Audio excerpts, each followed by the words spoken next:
So Robert Kiyosaki wrote a book called Rich Dad, Poor Dad. He also wrote a book called The Cash Flow Quadrant. And what Robert learned from his quote unquote rich dad was that you've got this, basically we all have 4 ways to acquire and build wealth. Okay, so number 1, up in the upper left-hand quadrant, we can become an employee. Okay, and the lower left-hand quadrant, you can become a real estate agent or a self-employed small business owner. On the right side here, upper right side, you can become a true business owner. So think of like a Chick-fil-A or a franchise model where that sucker will run with or without you. Okay? And the bottom right-hand corner, we can become an investor. So the difference between these 2 quadrants, the left and the right, is that on the left, you own a what? You have a what? Job. You have a job, and you're trading your time for what? Money. For money. Because as real estate agents, when we stop selling houses, what happens?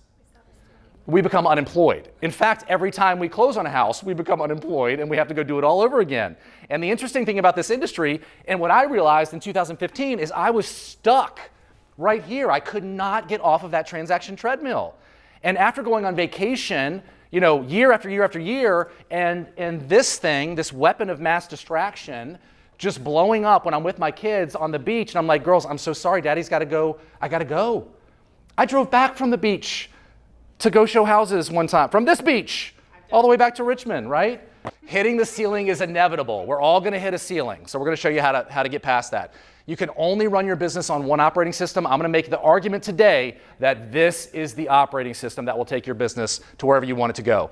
And you have to be open-minded and growth-oriented and vulnerable. Integrator, who is the steady force, the right hand, the number 2, one who integrates or one who gets, done. I mean, they get it done. You have an idea, and they either say, no, that's not on the 1-year plan to move us towards Earth, or they say, yeah, got it, done. So you want to get more done in the next 90 days than your competition will get done in the next 12 months? There it is. It's that simple. Like, don't overcomplicate it. Unless you say, Clayton, dude, we're already so dialed in. Like, I need to teach you my system because it blows us out of the water. I haven't seen anything. Guys, I have not seen anything that moves the dial on getting stuff done like this. Our business was a mess 3.5 years ago, right before I stepped out of production, because I didn't have this, and I had my hands in everything. Does anybody relate to that? Yep. I had my hands in everything. So check this out. I had to step aside in order for our business to go from $74 million in production to $160 million this year, in 1 year. I had to get out of the way for it to grow.